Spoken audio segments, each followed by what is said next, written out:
is up, everyone, and welcome back to Across the Board, sponsored by MoneyBall Metrics. We have a modified Tuesday team here today. You have myself, AlphaDog Bets, here with my guy, Jefe, from Jefe Picks. Jefe, how are we doing today?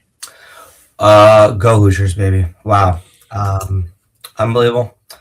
The season, the dream season has concluded in the dream scenario. So happy for them. And more than anything, I thought we had a hell of a, maybe not a hell of a game, but a hell of a fourth quarter last night. Not a hell of a game. Good game, honestly. It was a good game. Yeah. But I'm doing great. Just, still thinking about that game last night. Excited to go over it and then break down some fun games that we got going on for this Tuesday's action. How about yourself, brother? Another day in paradise. Just peeling back the curtain a little bit. You and I are going on a little trip in a couple days that I'm super looking forward to. So getting through the last couple days of a slow sports week to get into our trip. But there's a lot of money to be made, a lot of bets to go over, and a lot of games to break down. So very happy about that. Joining us as always is Stetsy Boy in the chat. What's up, brother? He had a big win for his Pistons last night. Hell yeah, we love to hear that. All right, Jefe. That's what we always do on the show. Let's get into the recap. And, well, let's be honest here. The recap, we're just going to be talking about the national championship. So we're going to dive into a little bit of the national championship game, talk about it a little bit. FA, we had a 27-21 Indiana Hoosiers defeat of the Miami Hurricanes. They finish off the year 16-0. Unbelievable year from this Indiana team. I read somewhere last night that they were 150-1 before opening week to win the college football playoff. So unbelievable. If anybody took those odds, we'd love to see those tickets. But looking back at the numbers here, Jefe, it's a little surprising Indiana scored as much as they did. I mean, Mendoza didn't have a fantastic game. He made plays when he needed to, but he only had 185 passing yards. Black, the running back, only had 75 rushing yards. When you take a look at Miami's numbers, Carson Beck had over 50 yards more passing than Fernando Mendoza. He had a touchdown when Mendoza did not through the air. Mark Fletcher had 112 rushing yards and 2 touchdowns on 17 carries. Tony had 122 receiving yards and a touchdown. When you just go by the raw stats and you didn't actually look at the game, it looks like Miami had the better offensive performance. What did you take away from Indiana-Miami last night? I think, I'll start with Miami. Listen, in the first half, they struggled on both lines of scrimmage, in my opinion, offense and defense. And Indiana didn't blow them out of the water in the first half. They just played to their game, slow, methodical. And, I mean, a 10-0 lead, and Miami did have a chance to make it 10-3 there late, but missed field goal, 10-0 lead. And then in the second half, I thought Miami came out and literally did everything right. They won the line of scrimmage on both sides of the ball. That was evident from their first couple of defensive possessions where they were just sacking Mendoza like crazy. And then their first big offensive play, which is a Mark Fletcher, 50-plus yard rushing touchdown. Yeah. And that was kind of the game within the game just in the third quarter. And then the game totally flipped on a blocked punt, which kudos to Indiana. I mean, they weren't even rushing at the gunner. I mean, they really weren't. They just one guy just got his hand out there. Great job by him. And they scored a touchdown off that. After that, the game totally took a different identity. For the entire fourth quarter, it became just a duel of offenses. Both offenses were moving, and I give Miami credit. Indiana stuck to their game plan, long, methodical drives. It was up to Miami. All the pressure was on them. I think 2 different drives to go down there, get a touchdown, and they did. Carson Beck did what he had to do up until he didn't and threw a bad interception. But the real game within the game to me is this. I have rarely ever seen a head coach utilize his 3 timeouts in the successful way that I saw Curt Cignetti utilize his 3 timeouts in the second half. The first 2 were used on fourth downs on that big drive, and both fourth downs were successfully converted, and the last one was a touchdown by Mendoza. Then the third timeout, which I don't know if anybody realizes it, he called it at the perfect time on that defensive stand. Not the play after the timeout, but the second play after the timeout was an interception. Yeah. He utilized his timeouts to a T, and he never went away from his game plan. Not even when, in the moment I was watching, I was like, oh, I can't believe you're running the ball again. I get it. He was playing the clock game. I think it was a little bit conservative. Talking about the final possession that Indiana had, right before when they ran it on 3rd and 5. in the red zone to settle for the field goal. Yes, I understand. Look, you have 2nd and 1, and then you get a penalty. A false start from a guy that probably has 0 on the year. A freak thing, right? And your whole game plan has to change now because you're like, basically, at that point, if you got a yard, because of where Miami was with timeouts, they had 1 left, and there was like a 2-minute warning coming. You basically, it was after the 2-minute. They would have had to use a timeout, and they would only had 1 left with like a minute 55 left. They would have got a first down. Yes, so they would have basically, Miami would have got the ball with like 30 seconds left, and they would have been down 6 anyway because they would have hit the field goal. So the game was almost so. You get that, Miami got life, which was kind of crazy. And then Miami got a gift with a roughing the passer call that I think was the right call. And I mean, just like Chicago, I just thought with Caleb Williams, I just thought you just didn't have to go for the home run right there and then. You still had a ton of time, and especially with college football rules, where a first down stops the clock. You could have probably gotten on the first down and got yourself closer to a more set play. That was just a bad read by Carson Beck. 2, it was a single wide receiver covered by a corner up top, a corner on the bottom, and a safety up top. So the corner on the bottom knew that he had no reason to try to get to the wide receiver because he had a safety up top. So he just could play the ball. It was such an easy a call, but I'm not blaming Carson Beck because Carson Beck put him in that position, to be quite honest. He had a good game. He had a solid game. Indiana just stick to their game plan. They were so brilliantly goddamn coached, and that's what got them the victory. And Fernando Mendoza just literally didn't not playing an amazing game, but being the toughest mofo on the field. That's for damn sure. Yeah. I thought Cignetti called a great game besides that 3rd and 5 at the end of the game. I thought they should have taken a shot, throw the ball. They only needed 5 yards, a quick little post, something to Surratt, something that they could have sealed the game there. It almost cost them. Let's be honest. Carson Beck doesn't have that really bad throw there. They're at the 40-yard line with about 50 seconds to go. They're moving the ball. Clock stops on first downs inside 2 minutes, so they had a chance. I was surprised. That was the first time I was watching a Cignetti game where I thought, wow, he really just may have let his foot off the gas and could cost his team the game here. I thought that they could have been in trouble, which they almost were by not throwing for it on that 3rd and 5. I think he played not to lose the game, not to win the game, and we all know how that goes. I was very interested at the end of that game to see if that was going to bite Cignetti in the ass because that would have changed the narrative about everything because I thought that was a horrible decision. They gave Miami way too much life when they only needed 5 yards. And when they needed a 5-yard play, when they let Mendoza drop back either with his legs or his arm, he was able to pick it up for him. So to me, I kind of thought that was a bad moment for Cignetti. What did you think about that? I thought it was the only time that one play where he didn't adapt. He just kept going with what was pre-called. Now, the reason I don't have a problem with it is if that was the only drive that did that on, I'd be like, that's weird. But Alpha, there were so many times where I saw them doing a run play. I'm like, what? And then all of a sudden, Black just breaks 3 tackles and gets a first down.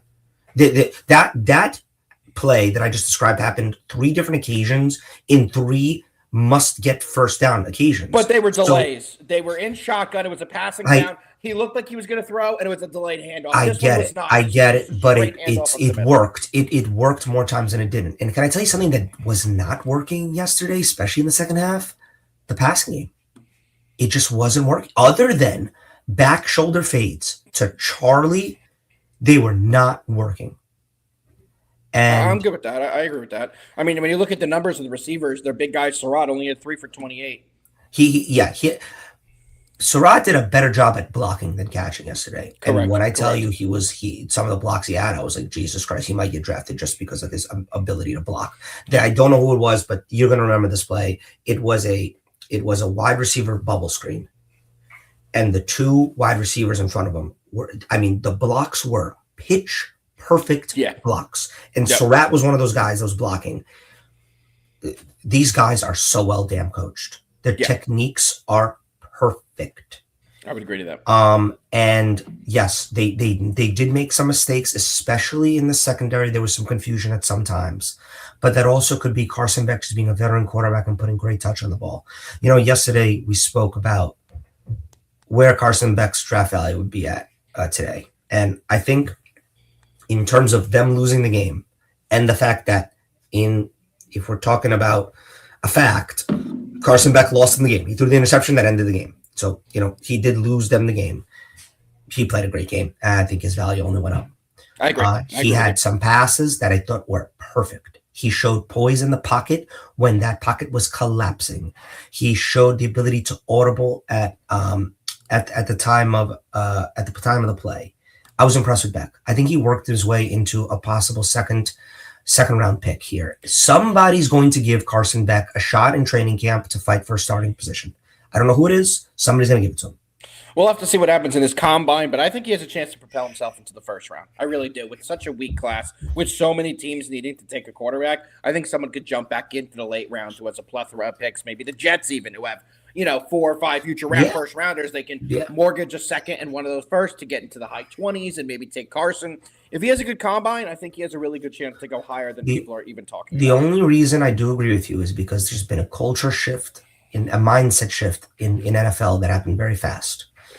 There is no longer this crawling feeling that the superstar freak athlete who started one season in college football needs to get drafted top 5.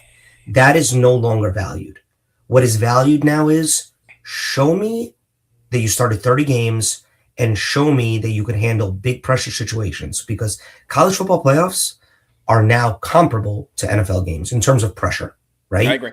And the more starts you can get in these pro schemes, especially in the Power 4 conferences, I think the higher you are to be drafted. And that's just it. I mean, look at Fernando Mendoza. Started all these games at Cal. Now started a year in Indiana, right? I think, and because you can look back at recent years too. That's been the trend for sure. Anthony Richardson. Yeah, Anthony Richardson. 10 games. Trey Lance, Zach Wilson. I know there's so many more that are just not coming to my mind right now. Michael Penix was a 4-year starter, but that's injuries. Let's put that to the side. Yeah, 100%. Name me more quarterbacks. CJ Stroud, I only mentioning it because I see Stetsy answered it. I'm blanking out on how long he was a starter at Ohio State for. I don't think it was just a year. He was there. So he might be an outlier. Jaden Daniels started a ton of games for both Arizona State and then obviously LSU. Drake May definitely started a bunch of games for UNC. He was not a one and done. He was not a one and done. He was there multiple. Well, remember, you have to be in college for I think 3 years. No. But I'm talking about as a starter, right? Dante Moore. Dante Moore is the perfect example. Dante Moore has been in college for 3 years, but he was a redshirt at UCLA, backed up Dylan Gabriel last year at Oregon. This was his first year started. Yeah. He is making the right decision by getting another year in, because I truly do believe that. The NFL is now valuing quarterbacks who have a lot more game tape under them than the 1-year starter who just really didn't do that much in terms of wins and losses, but is a freak athlete. Yep, 100%. That's not valued. That's not valued anymore. It's just not.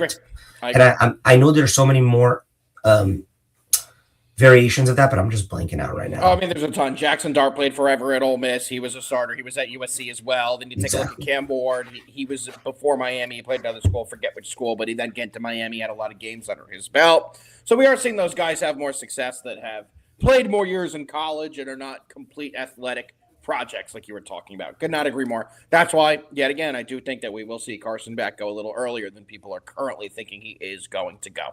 All right, Jefe, anything else you want to add on the Natty before we get into a little NBA action for the day? I just think last thing is Mendoza has everything off the field to be one of the great NFL quarterbacks of all time. Do you think he's that talented? I didn't say on the field. That's why I said off the field. I know. That's why I'm asking you. Do you think he's that talented to be elite quarterback? I think he can get there because he's the type of human being that he's literally just going to show up every day and work his ass off. And to be honest with you, I don't think there's anything more you could want in the leader of your team, the quarterback of your team, right? You're not the most freakishly athletic guy. But up here, he's got it all together. And he's got the size. And he does have the size. And the one thing you don't have to worry about is this guy going to put in the work off the field? Ask any scout, coach, GM, whatever. Great. Yeah, we can teach you how to throw a tighter spiral. But we can't teach you to study the playbook more. You just gotta want it. He might be studying the Raiders playbook tonight. Like that's the 100%. type of guy he is, and that's why all this like, oh, is he going to be a good pro? The on the field stuff, he's going to figure it out because up here, he might be the only guy that's going to be drafted by Vegas probably. No distractions. No distractions. There's nothing that's going to distract him. And the other thing is, like people are hot and cold on his off the field pressers. Here's the thing. Russell Wilson, when he does that crap, it comes off as, bruh, you're trying too hard. This is just who the guy's a nerd. He's just a nerd. Yeah. And you could tell by the way that his teammates galvanize around him. Like when he said in the presser, post-game conference yesterday on the field that he will literally die for his teammates. I actually believe that he would die for his teammates. Like not even a metaphor. Well, here's the last question I'm going to ask you. And it's a tough one for me to bring up on air. It really is. Alberto has transferred and is leaving the Indiana program. How does that make you feel, little bro, baby bro? That had to be a forced transfer, right? They were like, "Look, we let you be on the team to play with your brother this year. He's not going to be there. You're not good enough to be a player for us next year." Exactly. Look, I think Berto was there honestly before Nando, but obviously they got whatchamacallit coming. I forgot who the transfer is. I forgot. They got someone. I forget who that is. TCU quarterback. I'm not going to making that. It up. might have been. Whatever. But listen, Berto's going to go to like a Tulane and start there or something like that. I don't know why it said Tulane. Tulane's a really good school. Josh Hoover, you're right. TCU. Now here's a good question for you that was asked today. Who do you see? And you're a big, first of all, Big Ten, 3 years in a row. Shout out Big Ten. It's the number one conference. Period, end of story. Who do you think, and we don't have to go into big detail, but who do you think has the best chance, and maybe not next year, who do you think has the best chance of being the next Indiana? The next team that we look at, and historically, when you think of this college in the sport of college football, you're like, irrelevant. And please don't say Rutgers. But they have what it takes in terms of the culture's changing, and now with NIL, they have the money. Yes, Vanderbilt, who this was their first year of actual relevance. They're not going to have Pavia again next year, but the money they're pouring into that program is that's a great answer. That's a great answer because for our entire Michigan State mad because there was a couple years there. He's a Michigan State fan. Yes, but Michigan State's not on that level. Michigan, when you think of Michigan State football, you're like, yeah, okay, but it's not like how we thought about Indiana football. Correct. It was like a joke. Like you think of Vanderbilt football, it's like they're a joke. They're a joke. Yes, exactly. They're a joke. So that's a great example. And I don't have one. I was just kind of like asking because I think that's kind of where it's head. Like the thing that I think I'm most impressed with, and then we'll move on about just Kurt Signetti and how he built his team is he knew exactly the type of guy he wants, correct. And there are thousands of these guys. The 2.5, 3-star recruit at a college that goes to Buffalo University, and is an all MAC linebacker or whatever, right?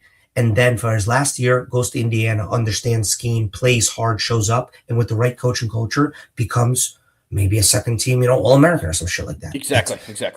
That's to me, college basketball that's always been kind of my way that I look at teams, especially tournament time. It's harder now because of transfers and these freshmen are so talented. But in football, when you can make that happen, holy crap, man, because that's such a physical sport. If somebody's older than you, they're just probably stronger than you. At that age group, correct. And the 20, when you're getting the 23-year-old, the guy who's been there 4 years, going into his 5th year, going up against fresh 18-year-olds that have only played high school football, it's a different level. Think about that. Elijah Surratt's 23 years old, he was going up against a cornerback yesterday, Federic, who's 19 years old, so freshman. That's 4 years of Elijah Surratt hitting the gym on this dude. He's bigger and stronger than you, bro. Yep, 100%. And that's the way. Is Charlie Becker going to get drafted? No. But Wayne Corbett had a great game last night. I'll give him that. I don't know, bro. I think there's a very good chance he's going to be 5 catches on the year, bro. Brother, let me tell you something. He'll sign on as a UDFA and get No. 6th round pick. He'll be on the Colts as a UDFA. They'll sign the local kid out of Indiana and they'll give him a shot. That's my prediction there. All right, Jefe. Oh my God, 2 Alec Pierces. Can you imagine that? We I'm have to confused. officially, we have to officially do our recap. So the only bet I had yesterday was on the over. We smashed that 3-unit play. Scary first half, only having 10 My points, but we God. did get there at the end by the field goal at the very end. Fa, I know you had your future. Did you end up taking anything else on the game? I was between the Miami plus 8.5 and then letting it ride. And obviously I didn't because I'm a big pussy and I would have hit it and I hate my life because I would have hit it, but I would have been stressing that second half. I would have been like, score, wait, don't score, score, wait, you score, you don't score. And I was like, I can't do that to myself. So I just wrote out Indiana money line. And I'll be honest, only when I saw a weird culture shift in like this fourth quarter that I ever get a little nervous about Indiana losing that game. Yeah. There was a feeling, especially when Carson Beck was getting a couple first downs after the rough in the pass. Yes. It was like, oh, this is happening. This is happening. Yeah. But I gotta give fucking Mendoza and Signetti credit. I mean, those timeouts, they just came out and Charlie just made two perfect catches. Spectacular catches. Not even perfect, spectacular catches. I think it was a great game, man. And Miami has nothing to hold their heads down for. I agree. They got two absolute dogs on offense that are freshmen. And from what I understand, they'll be coming back. I think Miami has a lot of money coming in. They'll be. Did they get their quarterback? Yeah, I think they got a quarterback. Mike Trippin, isn't it Mensa? Mensa from Duke. You're right. It was at Tulane the year before. Who's a fantastic quarterback. So they're bringing in Mensa. Obviously, the defense and the offensive line, they're losing one of the best offensive tackles. Yep. Probably going to go top 5. And then Ruben, they might have 2 players, one on each side of the line, going top 5. And Bain Jr. and I forgot what the center's name is, to be honest. True. Yeah, no, I agree with you. They're losing a couple key cornerstone pieces on both sides of the lines, but they'll rebuild. They're going to be one of these teams that spends a lot in the portal. We know that. We know who they have as donors. A lot of former players with a lot of money, so they'll be back. No, I think Miami's back. Miami's back. The culture's back. You could tell. Mario Cristobal, I think, is the perfect coach for them. Now, all they just got to do is just kind of keep going with the right type of players, and it all starts with the quarterback. We'll see what Mensa can do. We will see what Mensa can do. All right, Jefe, let's move on to the NFL. Or NBA, Jesus. It's a great night in college football. We'll see college football next year. It's our last kind of breakdown of college football and recap. But we will be back. So wait. Last word, not even about Indiana, Miami, but this is our first year of this college football playoff. I'll go first. They crushed it. I loved the at-home aspect for the first round. I thought that was awesome. Were there a couple blowouts? Yeah, with the G5 teams. And I think there's something to be tweaked there. But I still think you have to give them the opportunity. Everything other than that was pure cinema. I honestly kind of would love for the second round also to be at the campuses because all the teams that got buys, they don't get to play for their home fans. So I thought that was a little weird. I would love to see one more set of not bowl games. Like, get the bowl games to other teams. Nobody cares. Like, Indiana won 3 bowl games in the last month. No, they didn't. They won the national championship, right? Like, I'm sorry. Like, I don't care that they won the Rose Bowl. It's pointless. You're wasting the Rose Bowl. You know what I mean? So that's my only issue. Other than that, the extended format was awesome. It was. I agree with everything you said. I think they're going to eventually make it 16, whatever they were talking about, to expand it a little bit more. I think that's definitely going to happen because it does kind of get to that number where you can put a couple of these teams that probably don't deserve to be in there, but you could still get a Notre Dame and a Texas that weren't in this year by adding a couple extra there. And I think that's what's going to happen. All right, let's keep moving. Let's get into the NBA, Jefe. We're going to start today with the Phoenix Suns going into Philadelphia, taking on the 76ers. We have a 1.5 line currently in favor of the 76ers. Over to the injury report, Jalen Green's a game-time decision for the Phoenix Suns. On the other side for the 76ers, Joel Embiid and Paul George, per every fucking game, are true game-time decisions. I think we see Paul George. I don't think we see Joel Embiid. All that being said, short line here. What do you got here, Jefe? Suns money line, even line here, plus 100 odds. On the road here, and by the way, Philly, playing solid basketball. All-star lineups got announced yesterday. Brunson somehow made the starting lineup. Good for him. But more importantly, Tyrese Maxey made it, and he deserves it. Great damn pick by the 76ers. We'll just Kentucky guards, man. But going back to this game here, Philly's at home, like I said, but you said game time decisions from Embiid and PG.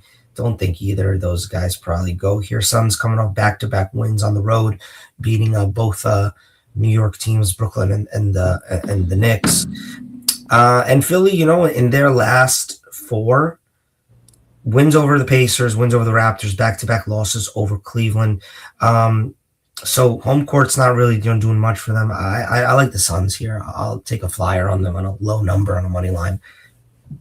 I have a trivia question for you. Who's the number 1 team in the NBA against the spread this year? And they are covering at 70% of games. The second best team in the league is only covering at 59% of games. So they have a 11%. Philadelphia.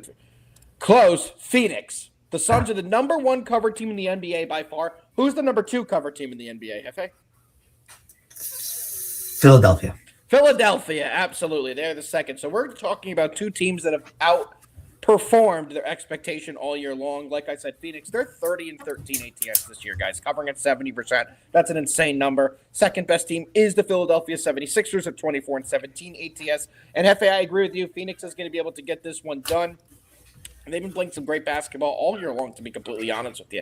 At least against the spread. They're 26-17 on the year. Not many people gave them a chance to be good this year, and they have been very, very good. I do think that will continue. I think they'll be able to get it done here. Give me the 76ers. I agree with you 1,000%. All right, you ready to move to the second game of the day? We're only covering 3 today.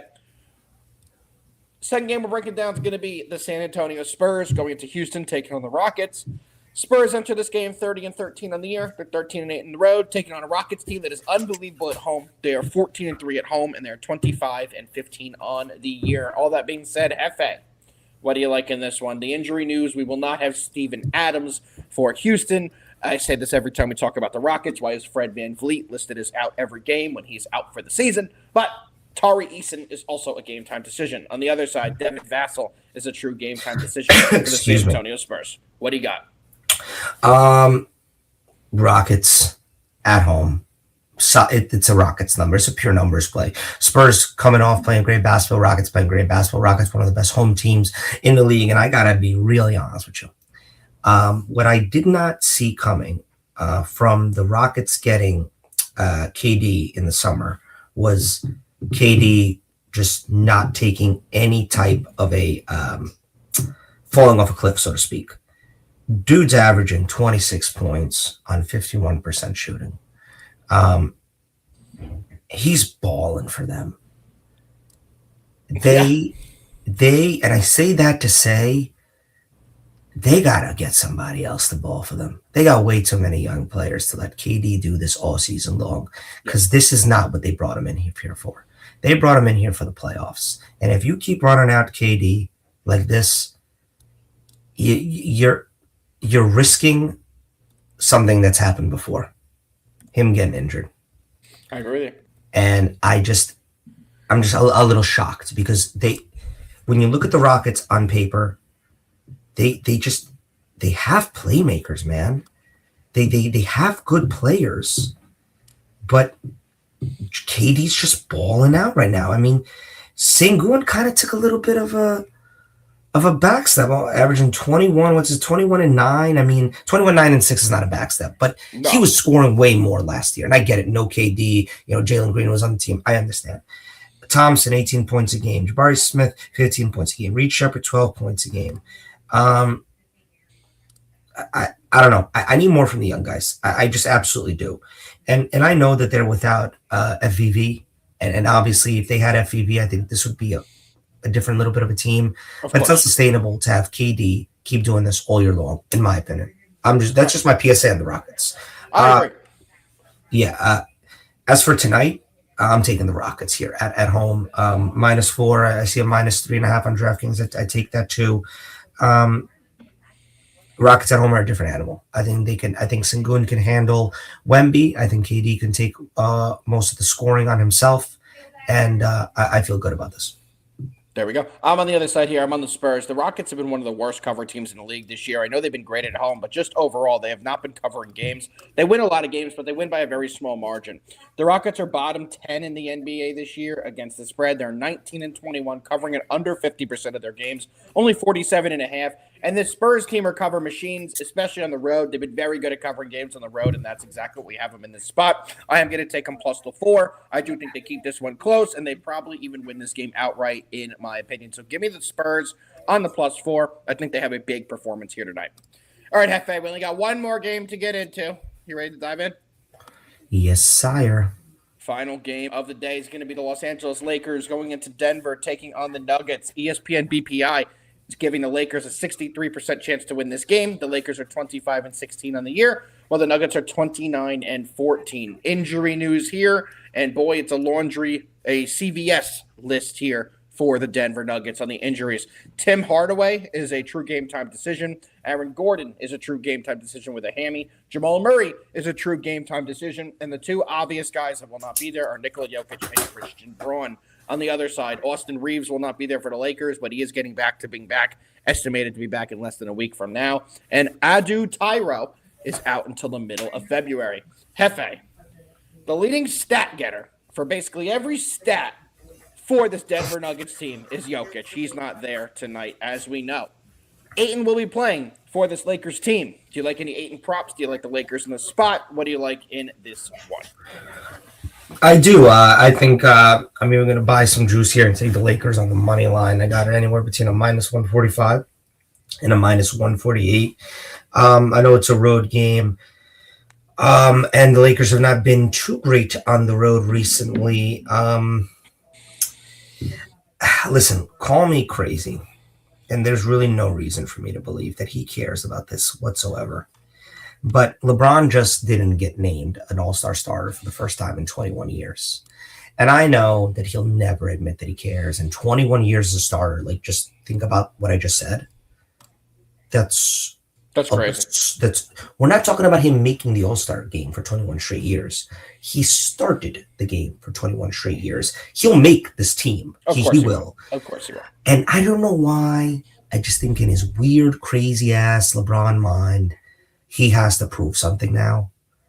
And I'm not saying he goes crazy tonight, but I think he gets them to a victory. That's what that combined with Luka averaging freaking 33, and obviously no Jokic, which is the biggest thing. I'm taking the Lakers on the road. I'm taking the Lakers as well. I'm taking them with the points. I'm very confident they get it done. You can take it as a minus 140, but I do like them on the minus 2.5. I do think the Lakers are able to get it done. As you said, I think we're going to get a pissed off LeBron James, which is the best version of LeBron you can get at this stage in his career. Let's be completely honest here. And I think the Lakers, like I said, have an absolutely massive performance. So giving the Lakers minus the 2.5 at minus 110 odds. Jefe, anything else you want to talk about in the NBA before we get into a little best bets? A little bit of a shorter show today. It's a little bit of a slower sports day today. We're letting JD recoup a little bit before he's got to carry the load for the 2 I mean, in terms of the NBA, I mean, this is the time where I start to really truly start looking at the NBA in terms of all right, barometer checks, right? Where are teams? What are we looking at? Who's looking good? Who's fallen off? And really, I'm looking at it in terms of trade deadline, which is coming up here, I think, next month, right? I mean, and I'll bring it to us. I mean, the Knicks right now are just in free fall. And I know that's a stupid thing to say. We've lost 4 games in a row. Like the season is young. You could right the ship. But I'm not even talking about wins and losses. I'm talking about just the games, how they play. They just look not interested. And that is normal if you've won back-to-back championships, right? And you're just like, you're sick of this. You're just like, all right, man, just whatever. Autopilot, get me to the playoffs. The Knicks are not that. The Knicks are not the 18 Warriors who are coming off back-to-backs that are just going to roll through the season no matter wins and losses and make them and get themselves into the West Conference Finals. And that's what's kind of pissing me off, I think. It's the laissez-faire attitude. So I'm looking at the Knicks, and I mean, yesterday you heard a rumor that almost made me vomit in my mouth. The Knicks are shopping Carl to teams like Orlando, Charlotte, and Memphis. Yeah. I don't even want to know. Memphis is fine. The others are not fine. Memphis is fine because I believe they'll get a Triple J back, which sign me up. I'll drive them. I'll drive them back here. The other two, I don't even want to see what a mock trade would be because of my fear of how angry I would get. Yeah, I'm with that. So, and that's just me talking about the Knicks. I think in terms of like the NBA and I don't know how much you've been like really like watching like into it. I just feel like there's no team that's standing out. I know that's stupid to say when No, OKC you're is right. 36, You're absolutely right. when the OKC is 36-8, but I feel like OKC can be had. Yeah. And I mean, they didn't even win the NBA in-season tournament. They didn't even make the finals. The San Antonio Spurs knocked them out. So yeah. it's kind of a joke, but I mean, they can be had. You're absolutely right about that. And look, listen, I got a ton of respect for the Detroit Pistons, but I have never seen a team that is giving off Cleveland Cavalier energy more than the Detroit Pistons. Yeah, I agree. Like that's just how I feel. I don't care if they go undefeated from here until the regular season's over. I can still see them losing in the first round. What happened? With that 1,000%. I can't scroll to our fun little gongs and shit because we're about to get into a segment that you and I are about to do that's going to be a lot of fun. You have no idea we're doing this. No idea. But before we get into best bets, yeah, that's what people are commenting on now, what I just retweeted. We have the UEFA Champions League soccer matches today. Oh my God, is Ghana playing? Well, UEFA Champions League are for teams, not for countries, so everyone should take I don't care. picks with a grain of salt. But taking a look at the games today, Jefe, I'll give you a rundown of what we got. We have Bodo Glimt versus Man City. We have Sporting Lisbon versus Paris Saint-Germain. We got Inter versus Arsenal. We got Villarreal versus Ajax. We have FC Copenhagen versus Napoli. And we got two more, Olympiacos versus your favorite, Bayer Leverkusen. And we have the Tottenham Hotspurs versus Dortmund. Anything you're looking at in any of those, there's some decent pricing on this absolutely. game. Let's go through them one My by guy one. Dylan's here. Dylan, I knew you'd be here. Let me know what you like in soccer today. What was the first one? Starting in 4 minutes. Bodo Glimt versus Manchester City. Man City's a minus 270. Yeah. We'll go with Man City next. Okay, we're going to build a little parlay here. Next, we have Paris Saint-Germain against Sporting Lisbon. PSG's a minus 140. Okay, I'm going to parlay all FA's picks for you guys. Yeah. We have Inter Milan versus Arsenal. True toss-up. God. Arsenal. Okay, taking a slightly bigger dog there. No draw there. Not looking at the plus 200 draw. No. There's only winners. We got Villarreal versus Ajax. Who do you like in Villarreal versus Ajax? Before you pick, Villarreal's a minus 300. Damn it, because I was about to say I love the fact that it's phonetically Ajax, but they make it Ajax, and that makes it really sexy for me. But obviously, we'll go with Villarreal. Okay, you said that horribly. FC Copenhagen or Napoli. Napoli's a minus 105. Yeah, this is Copenhagen all the way. Big Copenhagen. Okay. Wow, plus 310 on Copenhagen as the dog. Okay, two games left. We have Olympiacos versus Bayern. Stop, Olympiacos. Really? They're the favorite? Yeah. Most years they would not be, but they are the favorite. Yeah, I'm a big Final one. So let me tell everyone we're at a plus 8,500 parlay some more. So far. Sorry, we got two games left. We have Tottenham Hotspur and Borussia Dortmund. Who do you have in Hotspur Dortmund? Hotspurs. Really? A little bit bigger of a dog there. Okay, this parlay is crazy. We have Real Madrid versus FC Monaco. Madrid. Okay. Even though I am tempted to take the Monaco, but I will roll with the Madrids. Okay, so Jefe is giving you guys a plus 31,200 parlay. $5 on the Jefe Soccer Parlay of the Year pays out $1,547.24. I put $5 on it. I will take it there. The plays I were looking at today, guys, we're not going crazy like Jefe. We're definitely not going crazy like Jefe. But the first leg I like is going to be Napoli to win over FC Copenhagen. It's only a minus 105. The draw factor is always in play. But I do think Napoli will get it done. Second leg of the parlay, we're taking PSG to defeat Sporting Lisbon. And that is going to be the parlay. It is a two-way parlay. Napoli minus 105, PSG minus 140. You can get the parlay at a plus 240 odds. I'm playing it very small to have some fun watching it. Our guy Footy looks like he just jumped in here. Let's see what Dylan has for bets today. He has Man City, both teams to score, and total over 2.5 with Dortmund over 0.5. I like that. Dylan likes Dortmund. I also like Dortmund today. Let's see what else we got here. Footy's very upset he wasn't asked to be on the soccer show. Footy dropped some picks for the people while we're in here. And Jefe, before we get into best bets, of course, Nick is asking for an I should probably see how I did last night. Huh? Probably important. No, yeah, did not do good. Pork chop. You're looking at a former collegiate soccer player here. I'm big in the soccer world. I don't always give up my bets in soccer, but I am big in following the soccer. Yeah, man. You don't even ask about me in Ajax or whatever. I'm very well known out there. Let me guess what country that team is from. I was about to say, let's quickly go through a little fun here. Ajax, you think it's in France? Is it in the top 4 leagues? No. Oh, I'm never going to get this. I don't know. Argentina, No. Mexico. Oh, no. Is it in Europe? Yes. I don't know. Tell me. China, Japan. Wow. No, Ajax is in Amsterdam. They are in the Netherlands. This is in the Eredivisie, which is the Amsterdam First Division. Not gonna lie to you. I wouldn't have picked them if I knew that. Oh, I didn't pick them. Thank God.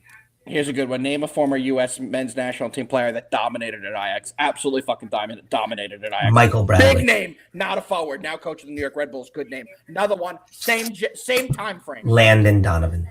No, but I like where you're at. Same time frame. Clint Dempsey.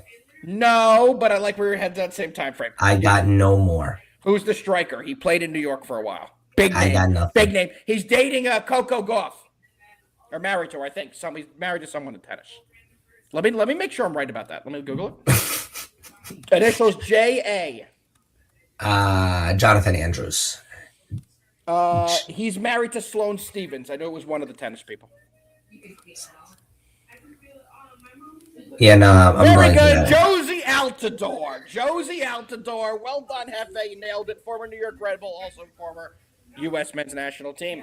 Yes. Yeah, they really would. Footy, you have any bets for anyone before we get the fuck out of here today? We still have to do best bets. But Are they not allowed to play in the Mexican team's not allowed to play in the ECL footy? So it's not 2026. Yeah, we're being non-inclusive. Unbelievable. Rude. Such a Borussia Dortmund thing to say, and you know what I mean by that. No, literally. Yeah, don't worry, everyone. Footy's favorite team. Guys just out here acting like Bayer Leverkusen for no reason. Yeah, no, and Footy's a huge Monchi fan. Mönchengladbach, that's Footy's favorite team. There you go. All right, let's get into a little best bets. Footy gave us a play first. Hold on. Dortmund over 2.5 in both teams to score minus 116. There we go. What this means for anybody who does not bet soccer. They need to be at least 3 goals in the game, and each team needs at least 1 goal. All right, let's get into best bets. Jefe, you got your hockey pick? I can't. That's a net. It's a negatory. Right. I'm going to be honest with you. When I tell you today is not a great slate, which is true for the hockey. Nick, I don't normally say I don't got one. I'll give you my lean. My strongest lean for tonight is the Stars at home over the Bruins, but that's a lean. I don't even got one for you. But I will have a best bet from college basketball, a game that we have not went over. So you can do any of them. So anything that college basketball would. Is it Michigan minus 10.5 against a dog shit team?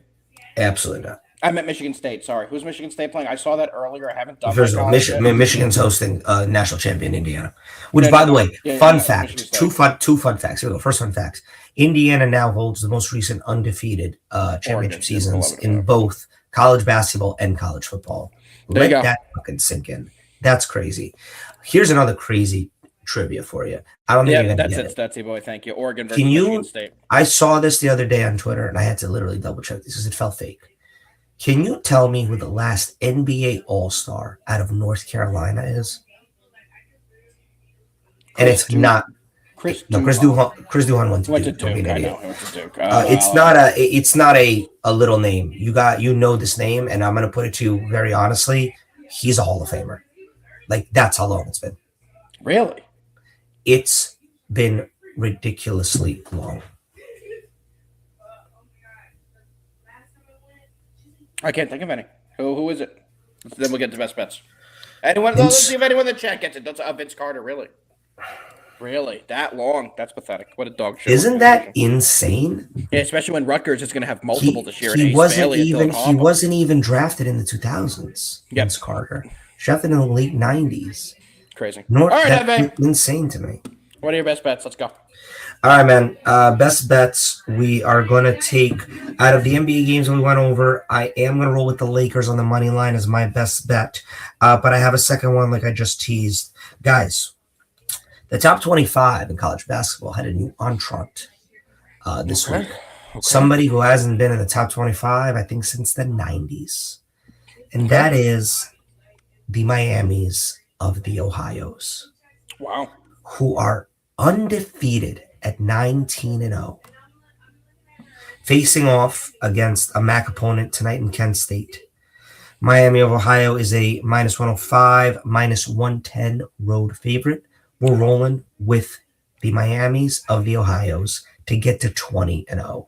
Here is a fantastic trivia question that you're not going to know, and I only know because I caught Nick's pregame, and maybe this will give it away. Can you name me the last player out of Miami of Ohio to get drafted into the NBA? Made an all-star team, never played for the Knicks, but for some effing reason is on our pre and post game. I just gave you such a hint. Like Wally? Yeah. Really? Yeah. Wow. Okay, the Zerb. Yeah. Dude, Stetsy Boy's on. It's unbelievable the stats he does. That's fantastic that you know that. I'm pretty sure he was like their best player in like the late 90s, and I think like what I don't know any of this. I heard it on the pregame. Like the only game that started is the Manchester City game. It is 0-0 in the 5th minute. I have it on the background. I am monitoring what goes on in that one. All right, my best bet of the night is going to be the Lakers minus the 2.5, and I'm also taking Michigan State minus 11.5. I think they're going to have an absolutely big, huge performance. All right, Jefe, anything to add before we get the fuck out of here today? No, Carl is non-existent. Well, you're in the JDC. I literally despise his guts, and I don't even know. I can't even say what I hope happens out loud. But Carl, just yes, that's you're right. I think they did go to the Sweet 16. And this team, Miami, not to get deep into it, they give me Indiana vibes. They returned all of their starters. They have a coach that's changing the culture. They might not be like as that, but anyway. All right, guys, that's all I have to do. Something's going on in my background. I was going to say, something's crazy going on. They have absolutely no respect for me and what I do, obviously, so I'm going to go scream at all of them. But before I do that, let's fucking win. Enjoy your Tuesday. See you, manana. See you tomorrow, guys. Have a great one. Let's cash the fuck out. Peace, everyone.